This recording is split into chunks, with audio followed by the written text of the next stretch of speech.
Today, I want to teach you about something that is extremely, extremely important in relationships, and it's called expectations. And how we manage expectations in large parts determines the quality of our relationships. Let me give you an example. Let me talk about the principle first. We have one in life what are called expectations. We expect a certain level of something, but a lot of times reality comes in lower. What's the distance between something, a high expectation, and reality that comes in lower? Well, I'll tell you. It's called disappointment or frustration. And so if somebody has a high expectation of us and our reality comes lower, they may be frustrated with us. And a lot of parents do this. They promise they'll do something and they don't. And they have a child who's frustrated with them.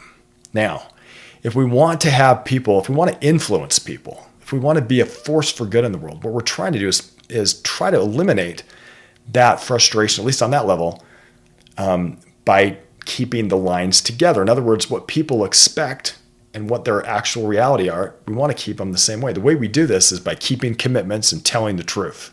When we just tell the truth and do what we say we're going to do, people aren't frustrated with us. But if we want to be really good at influencing people, we want to find a way to flip the lines. We want to find a way to make it so that people's reality is better than they expect on a consistent basis. So I'm going to tell you two stories here.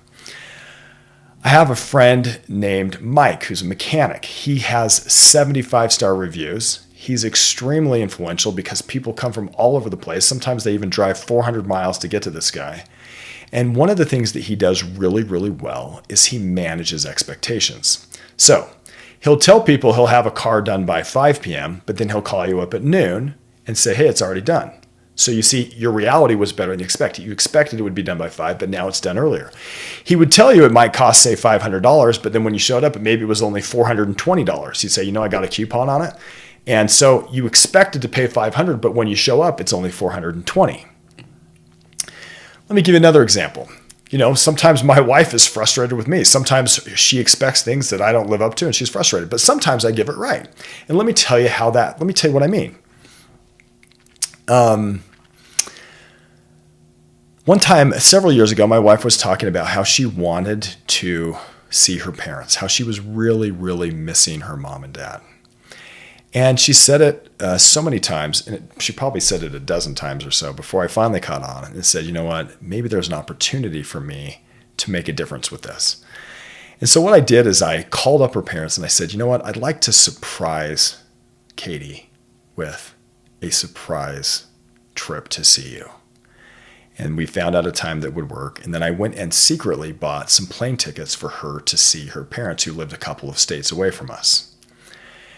And I didn't tell my wife that I bought the tickets, and I told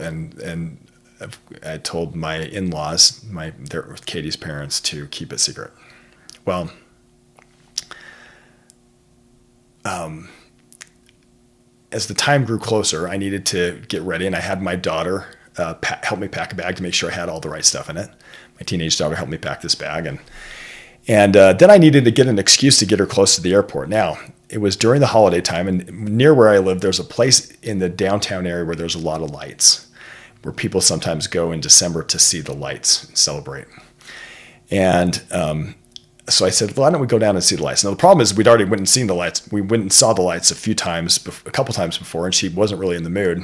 But there was some of our extended family that were going, and so I said, hey, well, the kids will be able to play with their cousins. Why don't we just go do it? And it took a little convincing, but she said, okay.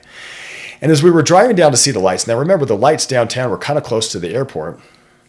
There's this turn where you can either go down to see the lights or you can turn to go to the airport. And a few miles before we got there, she said something really, really perfectly timed. She said, I'm really missing my parents. She didn't know that I had a bag packed. She didn't know that I had already bought a ticket. And I thought to myself, wow, this is really, really good timing. And I said,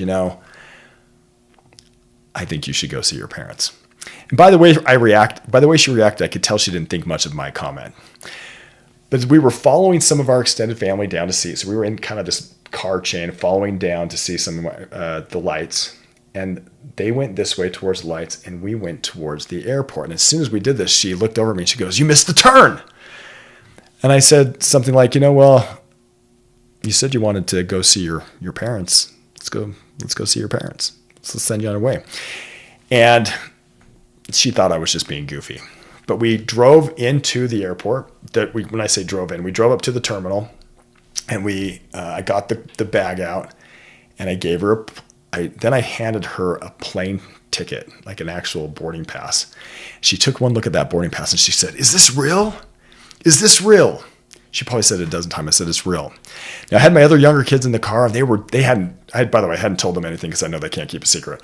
And, but they were screaming with excitement. I said, "Go see your parents.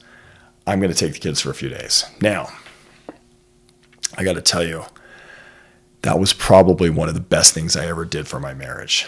And I won't get into details, but we'll just say things were good for a long time. Okay. Now, what made the difference? I'll tell you this.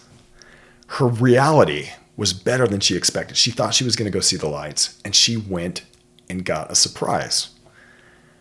In fact, there's research that shows when you surprise someone, the feelings of positivity will go through the roof. Now, I could have gone and just planned something with her and said, "Okay, let's go see your parents." That would have been okay. But the research shows that when you surprise someone, the positive feelings are immensely or significantly more positive.